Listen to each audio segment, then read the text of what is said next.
गुणवान बनो, महान बनो, धनवान बनो, चरित्रवान बनो, विद्वान बनो, बुद्धिमान बनो, नादान मत बनो।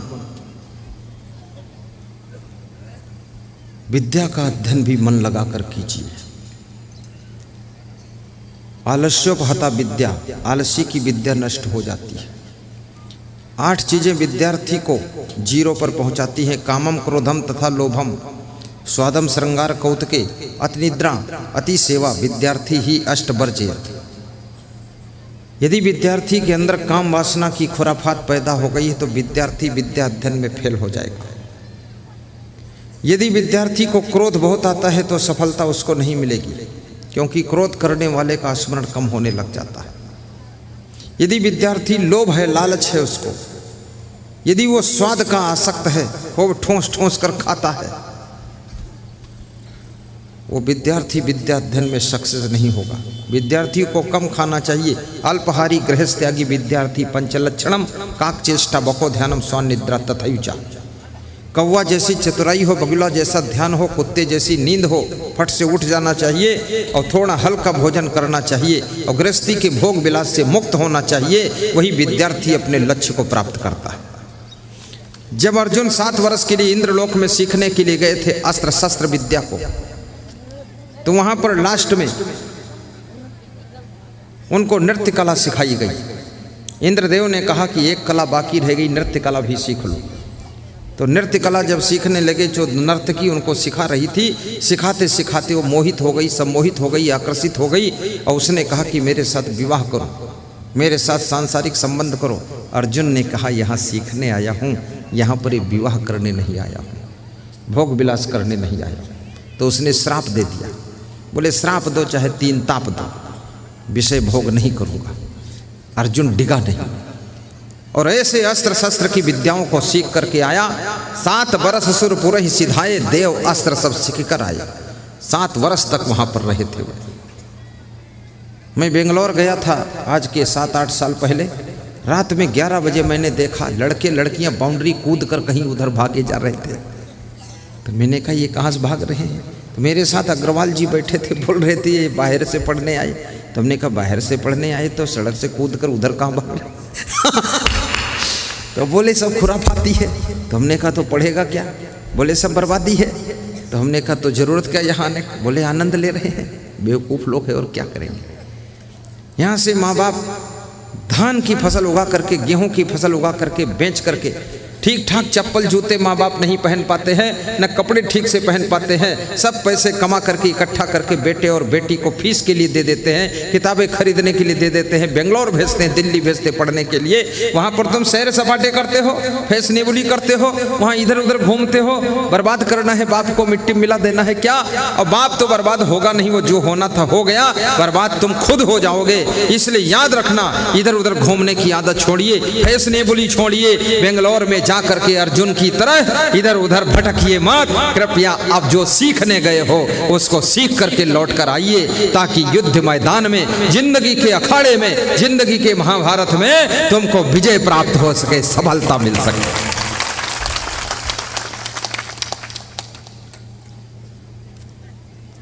विद्यार्थी का जीवन एक साधु जैसा जीवन होता है।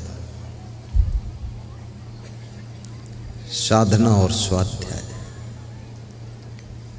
माँ बाप की आशाओं पर खरे उतर जाइए, आशाओं पर पानी मत फेरिए।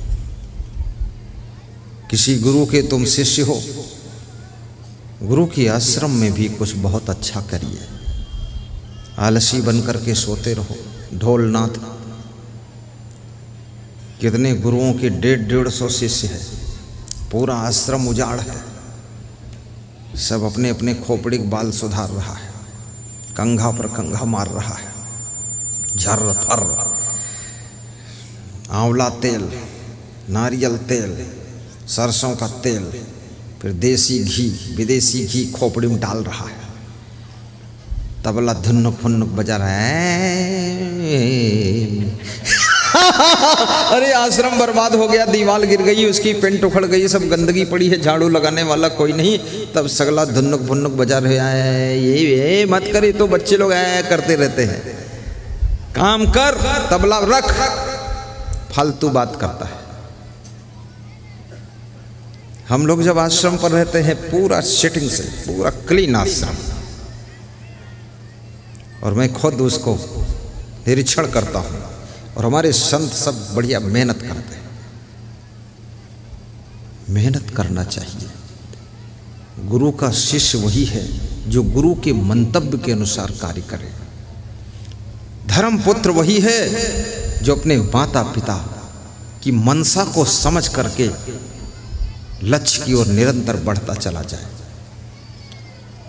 विद्या मित्रम प्रवासेषु। मैं बता रहा था स्वामी विवेकानंद का प्रवेश पत्र खो गया, लेकिन उनकी जो विद्या थी, विद्वता थी, जो गुण था, गुणवत्ता थी, जो क्वालिटी थी, जो हुनर था, वो नहीं खोई। तो उस हुनर की वजह से उनको एंट्री मिल गई, वहाँ नया प्रवेश पत्र बन गया और कैलिफोर्निया के विश्व सम्मेलन में सम्मिलित हो गए, और वहाँ भारत के नाम पर 0 टाइम दिया गया। ये भारत के लोग यहीं पर कहते हैं भारत देश महान है, इनका विदेश में कोई खास स्थान नहीं है।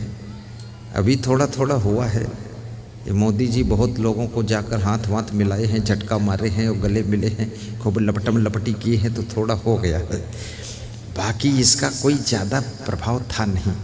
ये तो अपने मुँह मियाँ मिट्ठू बनना, खुद ही कहना भारत देश महान, और 100 में 80 है बेईमान, फिर भी भारत देश महान। तो बकते रहो, यहीं अपनी पीठ थपथपाते रहो, खुद की शाबाशी करते रहो। तो भारत देश को 0 टाइम दिया गया, और 0 पर स्वामी विवेकानंद ने जब प्रवचन करना शुरू किया, लगातार 2-4 घंटे तक बोलते रहे। प्रखर वक्ता थे स्वामी विवेकानंद, भारत देश की शान थे, हिंदुस्तान का सम्मान थे, और हमारे देश के विद्वानों में वो प्रथम स्थान पर थे। हिंदी, इंग्लिश, संस्कृत और उर्दू और बंगाली भाषा का उनको ज्ञान था, और उस व्यक्तित्व ने ऐसा प्रवचन दिया है वहाँ।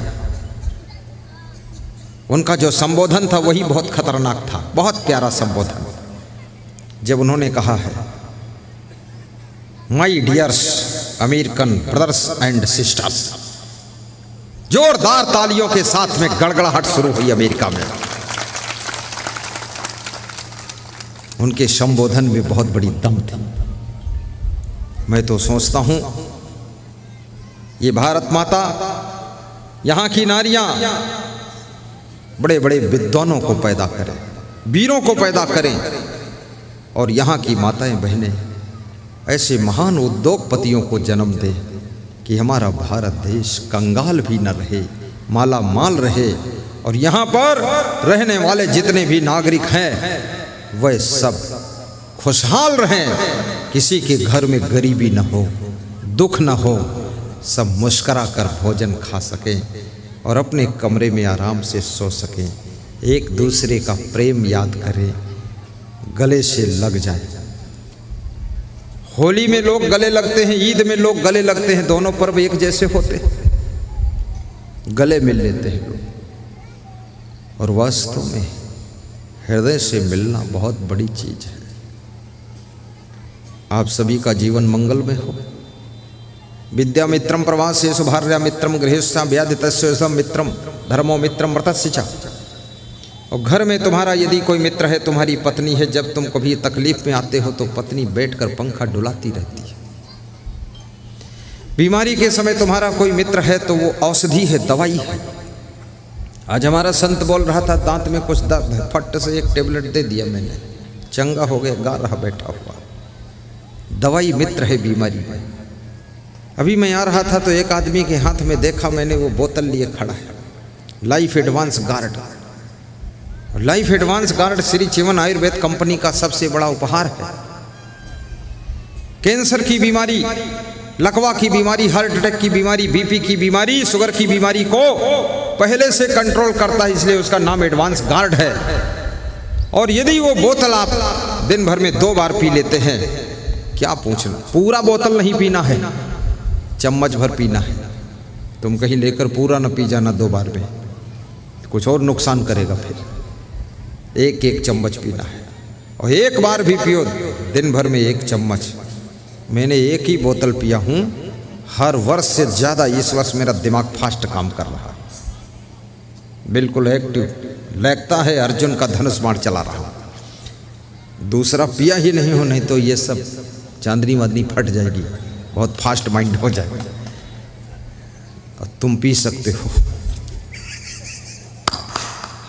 मैं दूसरा मांगा हूं, मिला ही नहीं 15-20 दिन से, लेकिन है वास्तव में उसमें शक्ति। Life advance card. और एक निवेदन करूंगा, माइंड को अगर बढ़ाना है, थोड़ा धूप लगनी चाहिए आपके शरीर में। धूप, पानी से बार बार मुंह को धो लीजिए, माइंड बढ़ेगा आपका। हाथ पांव मुंह धो लीजिए, सोने से पहले हाथ पांव मुंह धो लीजिए, फिर सोइए, देखिए गहरी नींद आएगी। और दिन भर में कोई फल जरूर खा लीजिए, कुछ न मिले तो गाजर मूली खा लीजिए, और सस्ता केला खा लीजिए, 1-2 केला। केला कोई साधारण चीज है, केला अकेला काफी है, इसलिए नाम उसका केला। कोई फल खाओ ना खाओ, केला। और कभी कभी थोड़ी खीर भी खा लिया करो, थोड़ा सेवई बनाकर खा लिया करो। और सेवई ना मिले तो ईद में बस मुस्लिम भाई के यहाँ जाकर 1 बाल्टी पी लिया करो। गुरुद्वारा में गुरु नानक देव की जयंती थी, तो वहाँ शरबत पिला रहे थे। तो एक लड़का बाल्टी भर शरबत ले गया भर के, सरदार लोग पिला रहे थे। तो सरदार ने पूछा, ये बाल्टी भर कहाँ लिए जा रहे हैं? बोले मम्मी है, पापा है, बहन है, भाई है, चाची है, दादी है, सब पिएंगे। तो सरदार जी ने बाल्टी भर दिया कि ले जाओ। सरदार लोग सेवा में तेज होते। आधा घंटे बाद वो लड़का फिर आया बाल्टी लेकर, बोला और 1 बाल्टी दे दो। बोले अब क्या करोगे? बोले अभी आधा परिवार बच गया। बोले ले जाओ, फिर दे। फिर आधा घंटे बाद वो आया लड़का बाल्टी लेकर, और फिर बाल्टी भरा और लेकर जा रहा था। तो सरदार ने पूछा, आप कहाँ लिए जा रहे हो तीसरी बाल्टी? बोले अब भैंस को पिला रहा हूं। ऐसा दुरुपयोग कि भैंस को शरबत पिला। बोले भैंस को भी तो पता चलना चाहिए गुरु नानक देव की जयंती है। क्या बात करते हैं लोग। किसी चीज का दुरुपयोग मत करना। ईद में भी सेवई सीमित खाना, होली दिवाली में पकवान सीमित खाना, बहुत ज्यादा नहीं। और कबीर जयंती में भोजन भी सीमित करना। साहिब बंदगी भी बोलना, वालेकुम सलाम भी बोलना, जय सिया राम भी बोलना, नमस्कार भी बोलना, कुछ न बोलना।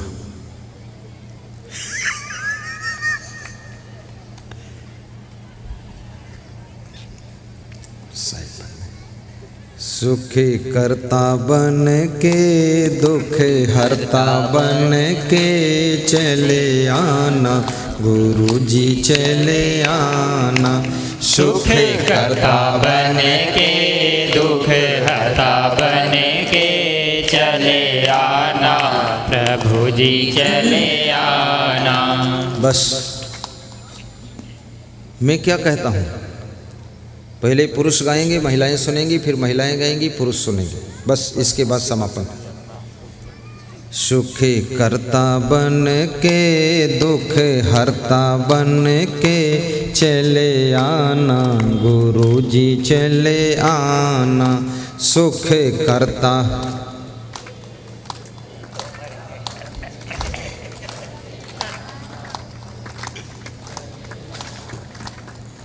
आवाज नहीं निकल रही है, पता नहीं क्या गले में फंसा है। और महिलाएं गाएंगी, तुम सुनोगे, देखना। कभी राम बन के कभी श्याम बन के चले आना, गुरु जी चले आना। कभी राम, जोर से, पीछे वाली बहनों तुम भी, कभी राम बन के।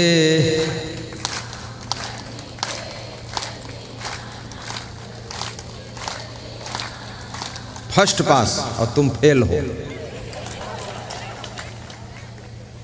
बिल्कुल सही नंबर दूंगा, क्योंकि कल तो प्रवचन करना नहीं, भगा भी दोगे कोई बात नहीं, भागूंगा तो कासिमपुर रात सो जाऊंगा, पर सही बात कहूंगा फेल हो। पर एक चांस और दूंगा, सप्लीमेंट्री में निकाल दूंगा तुम्हें। हाँ चौधरी साहब आप भी गाओ, सबको गवाओ, इज्जत का सवाल है। तुम पुरुष हम पुरुष, बर्बाद कर दिया तुमने। ये महिला होकर फर्स्ट आ गई और टॉप कर गई, और तुम पुरुष होकर उतान परे हो। बोलना है जोर से।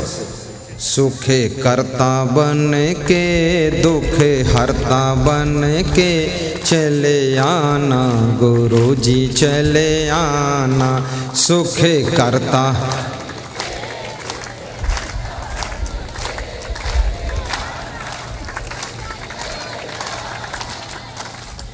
रुक जाओ तुम चालू करो। कभी राम बन के कभी,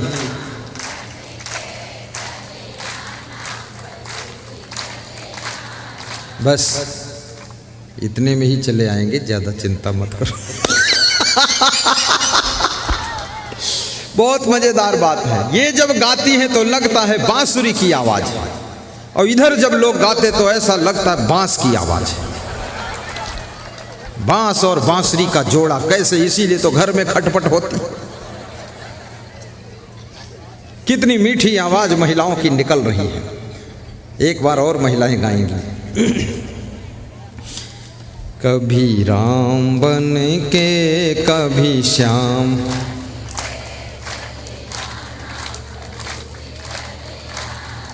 एक बात सोचो बस, इनकी आवाज में इतना दम क्यों? क्योंकि ये किचन में रहती, रसोई में रहती है। पुरुष की रोटी में जितना घी लगा दे उतना ही खाने को पाता है, और इनके लिए घी का डब्बा हर समय खुला रहता है, इसीलिए दम है इनमें।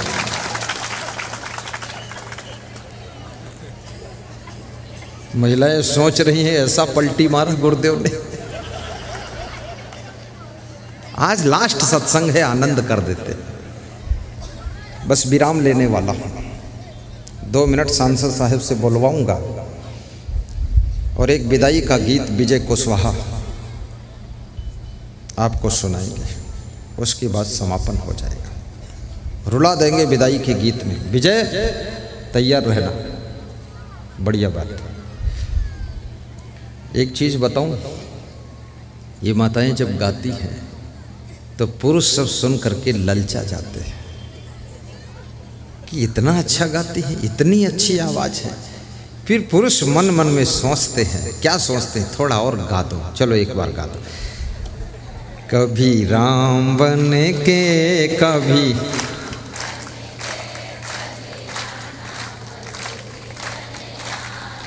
बस ब्रेक लगा देता हूं तुरंत। ज्यादा गा देंगी तुम मोहित हो जाओगे।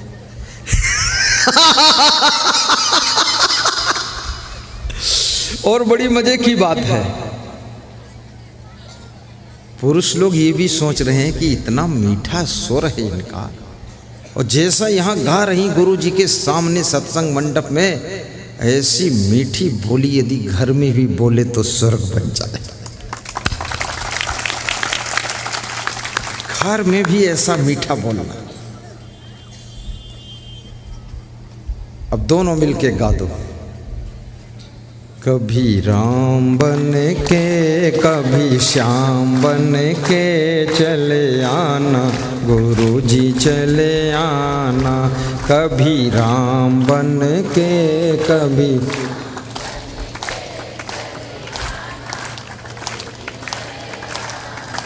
तुम राम रूप में आना, तुम राम रूप में आना। सीता साथ लेके धनुष हाथ लेके चले आना, गुरु जी चले आना। सीता साथ लेके धनुष हाथ लेके चले आना, प्रभु जी चले आना। कभी राम बन के कभी श्याम बन के चले आना प्रभु जी चले आना। कभी राम सुख करता बन के दुख हरता बन के चले आना प्रभु जी चले आना। सुख करता बन के दुख हरता बन के चले आना गुरु जी चले आना। बोलो सद्गुरु भगवान की जय। सोई हित बंधु मोहि भावे जात कुमारग मार्ग लावे। वही मेरा हितैषी है, वही बंधु है जो हमें गलत रास्ते पर जाते हुए देख करके हाथ पकड़कर खींचकर अच्छे रास्ते पर चलने के लिए हमको रास्ता बता दे। उसी मेरा बंधु है, भाई है, सखा है, वही मेरा दोस्त है, वही मित्र है और वही मेरा हितैषी है। सोई हित बंधु मोहि भावे जात कुमारग मार्ग लावे। सो सयान मार्ग रही जाई करे खोज कब हूँ न भुलाई। वो सयाना है, बुद्धिमान है, समझदार है, चतुर है, कुशल है, पारंगत है, निष्णात है, प्रवीण है। कौन? जो अच्छे मार्ग पर ठहर करके चलता रहे, बार बार विचलित न हो, उसे बुद्धिमान कहा जाता है। सो सयान मार्ग रही जाई करे खोज कब हूँ न भुलाई। कभी फिर भूले ना, भटके ना, इधर उधर खिसके ना। एक बार समझा दिया गया शराब मत पीना, छोड़ दिया, दोबारा कभी पीना ही नहीं। एक बार गुरु ने समझा दिया ऐसा करना, वही करना। एक बार समझा दिया गया कि क्रोध नहीं करना, गम खा लेना, जिंदगी भर गम खा लो। जो गम खा लेता है उसके जिंदगी की गम कम हो जाती है। जो गम नहीं खा पाता है वो खुद ही दुनिया से कम हो जाता है। इसलिए गम खाने वाले हमेशा सुखी